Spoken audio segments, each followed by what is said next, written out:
Angus, as someone who has won the Atlantic rowing race on 2 occasions with a couple of world records, is that correct? That's right, yeah. Can you explain how you managed to relay this experience, your experiences during the race, to the team in a way that enables them to be prepared for the race? So it's kind of mental. Yeah, it's a really hard one. This is something that I have to balance a lot because I'm very much aware, having done 4 different ocean crossings now, and every crossing has been very different. I don't want to go in there and tell the guys, right, this is what you have to do to win a race. This is the equipment you need. This is what to expect from the sea stage, what to expect from the winds, because it's all really different. So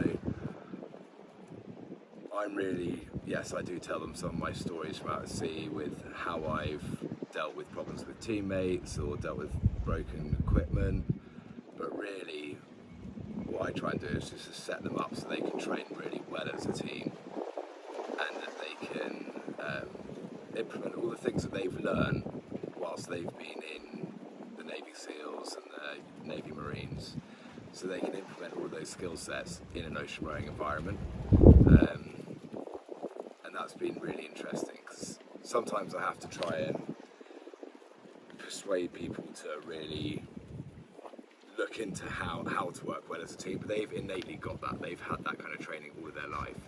What they're not specialists at is ocean rowing, so I've got to implement the hard skill of ocean rowing and then allow them to take everything they knew from the military and use those skills again on an ocean rowing boat, which has been really interesting. I guess you have to impart on them probably a number of the unknowns that you've fallen foul of during your exploits. Your 4 oceans, you must have come across so many things. You're thinking, well, I wish I'd done that, or I wish I'd packed this, or I wish I'd put that over there instead of there, or this end instead of that end, or I suppose I guess that's... Yeah, definitely. And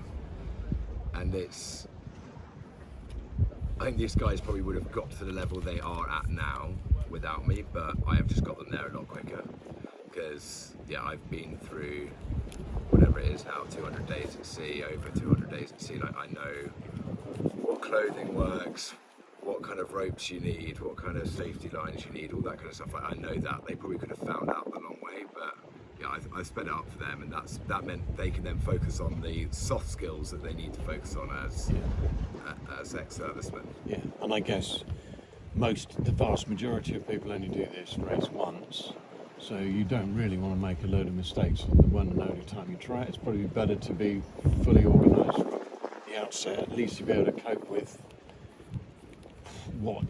at least to know what might happen in the event. I think with these guys, with their expectations of wanting to, get across fast and raise money for charity, but really deep down they want to win the race is their big goal. And if I can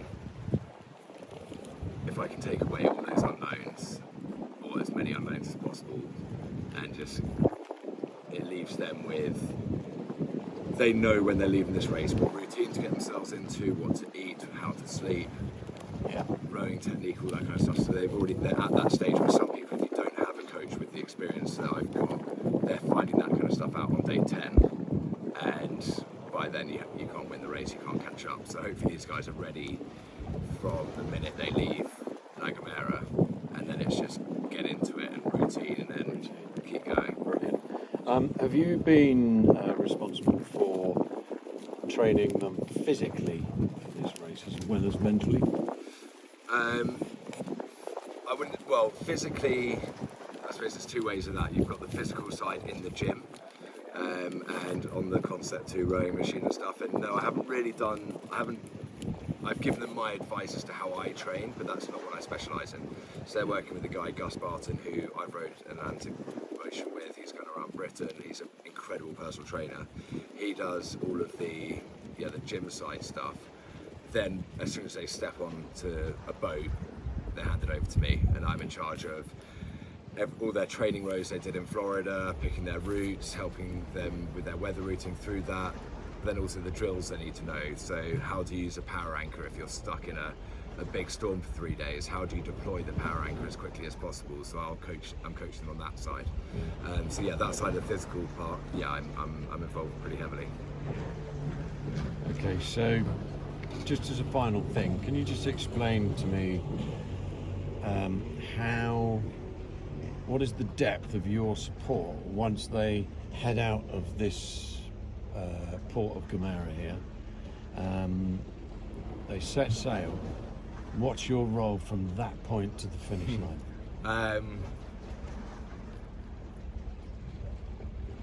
I am basically on the phone as much as they need me.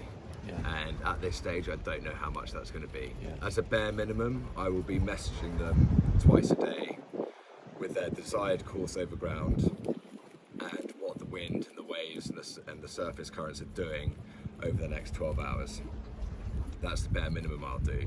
If they then want to ring me up and they've got issues with team members or issues with equipment or problems at home that they need helping out with, then I'm also there for that. So yeah, I could be on the phone to them for a couple of hours a day, every day. But if that is the case, it means they're probably not rowing as hard as they should be. So normally, the less I hear from a team, the better job I'm doing and the better job they're doing. Yeah. And obviously there's technical support, navigational support, obviously that is technical, the two things go together.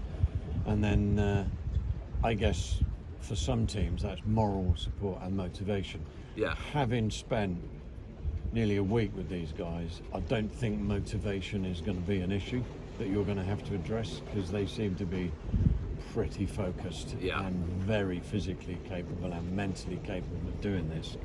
And now I would say that probably goes for morale as well. Would you say that's true? Yeah, 100%. I think there'll be things that I can do to get them ready for when they need to have that mental push. So if in 3 days' time the wind's going to be dying down to 5 knots and I'm going to have to ask them to row 3 up for 2 days and they're going to be rowing for 18 hours a day, I will tell them as far in advance as possible so that they can start using that mental ability that they've already got, but they can prepare themselves. But I'm not going to have to be there to motivate them, it's just to prepare them. No. So on a final thing, as we know, you're one of the Nite Mavericks, one of the first people within the team. So we're eternally grateful for that. And this has given us an opportunity to link up with the team Shut Up and Row. I've got a number of the other guys that are on board as a Mavericks for night watches, who would probably be quite keen to do a row something like this somewhere. Is that something that you might be keen to? 100%. I think I nearly kind of moved out of the adventure industry a couple of years ago, and the reason I stayed in was basically almost identical to what the Nite Maverick scheme is. It's just there are some really cool people in the adventure industry, and I don't mean cool in a very much, well, sometimes it is, but I don't mean like on an Instagram scale when you're looking at people and it's like, oh, he's a cool guy climbing a mountain, it's a great photograph. Like, you just meet some genuine, nice, great people who are willing to push themselves to the limits and help each other out. And I think that's what I've seen from the other guys that are on the Mavericks team. They're all just like genuine cool guys, and yeah, I'd love to go on a boat and just learn from other people, and hopefully I can teach them some stuff and they can teach me some stuff. So yeah, if let's get a boat in the water and take it out to Norway or down to the Balearics and spend some time in the water. I'd love to be part of that. Well, as you know, one of those might be me. So this is my first taster of ocean rowing of any sort. So it's been an absolute inspiration. Great to see you doing what you do on the ground. I never realised rowing was so complex. But it doesn't mean you have to be the fastest rower. It just means a whole bunch of things is what contemplates a winner, not just being big and strong and rowing like hell. So I've been deeply impressed. It's been a great honour to meet the team Shut Up and Row guys. Wow, some amazing stories. What a great bunch of guys, and I hope you and them are tremendously successful with this campaign, and we'll just keep our fingers crossed that everything slots together for either a race win or a record or Yeah. just an amazing experience overall. So that's fantastic. So thanks very much for inviting me over. No, It's been a thank you, pleasure. and thank you for supporting the guys. I know they've loved having Nite on board. It means a lot to them, and what Nite's beliefs are seem very similar to what Shut Up and Row and their kind of attitude to pushing it hard. So yeah, no, it's been great having you out here. They've loved to meet you, and yeah, I'm looking forward to the next wild thing. Okay. Thanks a lot, Angus. Cheers, mate.